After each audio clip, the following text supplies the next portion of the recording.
couldn't do it, Hank. I tried. Oh, what's that smell? I tried. Knock a buzzard off a gut truck. Shut the door. Well, it's foul enough in here without you coming in here. Listen to me. Shit. It looks like you're finally moving out. Of course, matter of fact, your Mary's a meaner than a skillet full of rattlesnakes and always has been, bless her heart. But I would never in a million figure she'd pitch a connection big enough to get herself playing rid of you. She didn't. Well, if your mama didn't turn you loose, what's in the box? It's nothing. Come on. Look, I know this ain't the first time I come around for help. But there ain't no other place for me to go. There ain't no other place. So I'm asking you with all I got.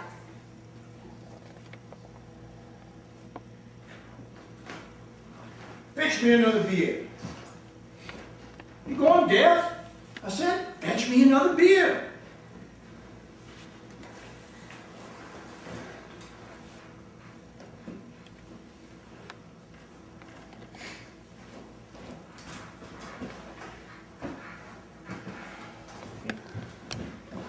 And Toby, Yeah? it's mighty hot. And this old codger plumb forgot about the back door being open wide. I'm growing swimmy-headed by the minute. Fine, I'll shut it. Attaboy.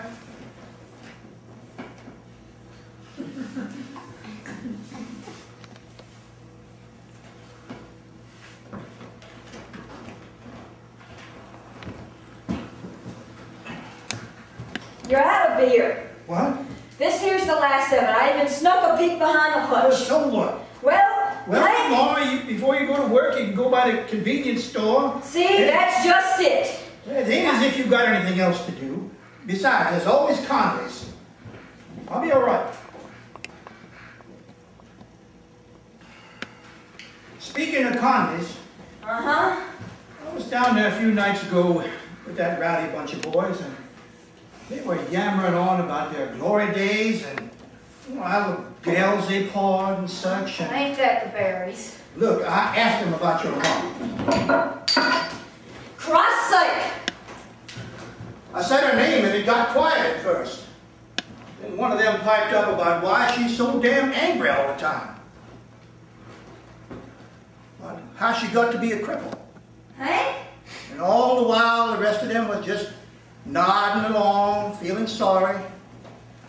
See, I reckon they all know about the night your daddy chunked her down the stairs and put her in that wheelie chair and split. I am familiar with the story.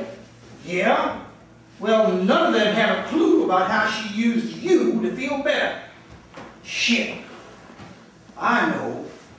I know all of them times you showed up with burn marks on your legs, on your back. Enough! I spend days watching her. I see her on that porch and in the yard. I see her in that chair, legs dead, hands all full of fists and cigarettes. I see her in that chair, and I see you standing there always. That beautiful tall kid just standing there and slowly suffocating. Please.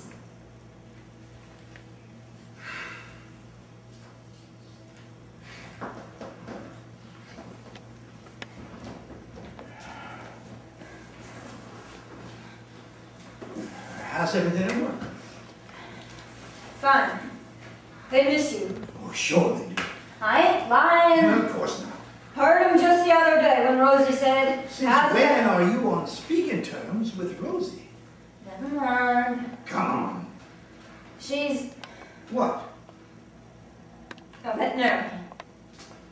Go on. She's got her name on the certificate. That reminds me. Wears a pretty smock and floats from room to room like on a feather. Lord. My job's to mop those feathers up, because all I am's a janitor. This ought to do it. What? Got something for you. Why? Enough with the questions. Hank, we've been through this. And it's about damn time you filled out these forms and sent them in. I can't. This here's a university. A proper veterinary school. I said, I can't. You're worried about your mom, but... Oh, if you're so goddamn up in arms about people wasting time here in the sticks, why don't you fucking fill these out yourself? Because I've had my share of life. Uh-huh. Don't you I've known how it feels, how sweet it smells. Now everything around me reeks of emptiness. Going away won't do a thing for me. But drinking does. I'm like all the other drunks. I got a reason. Sure. Besides, you're the one that's always wanted to be a veterinarian. Remember? Can't forget. That boiler house at the corner of Ames and Rivington, before they tore it down. You ought to finish this. I was passing by there one day. That ain't like you to waste I years. was passing by there one day, and I heard a bunch of yelling. Turns out some dimwit threw a kitten down a well of water, piping hot. And it was scrambling. Shit. And we were all just standing there not knowing what to do. Then you came out of nowhere, and you turned to me and you said, "Sir, hold my legs." How old were you then? 9? 10. And I lowered you into the well, and I pulled you out again.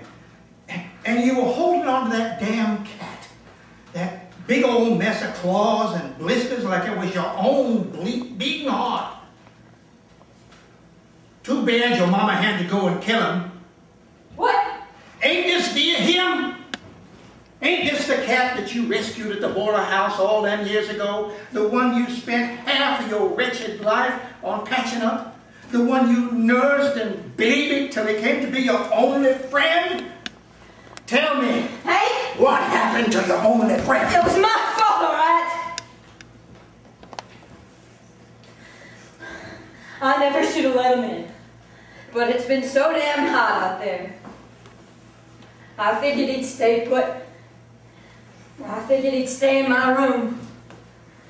But he went wandering like all cats do. It wasn't your fault.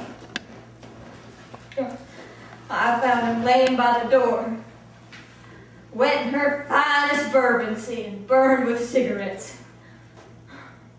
And when I reached for him, well, he only had enough life in him left to look at me like he was asking why. It's all so different in the movies, ain't it, Hank? When someone's dying in the movies and you're leaning over them, they whisper to you about how nothing hurts them no more. And then they fade away like death is beautiful. Well, death ain't beautiful. Now, look at here. Speak to the devil. Wait. She's got some nerve. Let me through. I've waited long enough for this. Listen, it ain't Mom. Of course it's your mom. Who else would be sure? I'm telling you. You out of your mind? I saw her laugh. Let me go. I saw her raise a glass of whiskey, what was left of it, like she was glad, and even though I tried, I couldn't stop my fingers from closing around her throat so tight it near about popped out of her skin.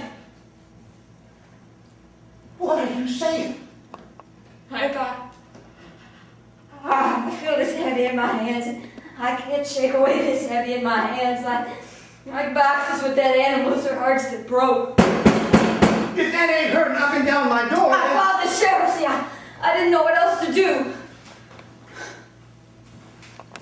I'll tell you what you're going to do. You're going to fill out these forms and you're going to send them in. You're going to send them in and you're going to get gone. You're going to go a long ways away from here. You're going to get a life. I can't. Fetch me another beer. Are you going deaf? I said, fetch me another beer. This ain't a good I time, need a beer. The sheriff's outside. There's got to be a few more left.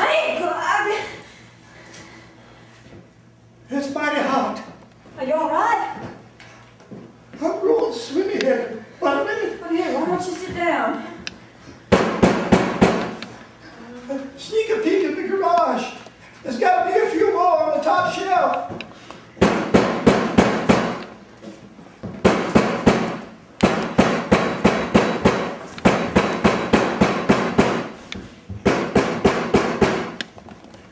I checked, you hear, right? Hank,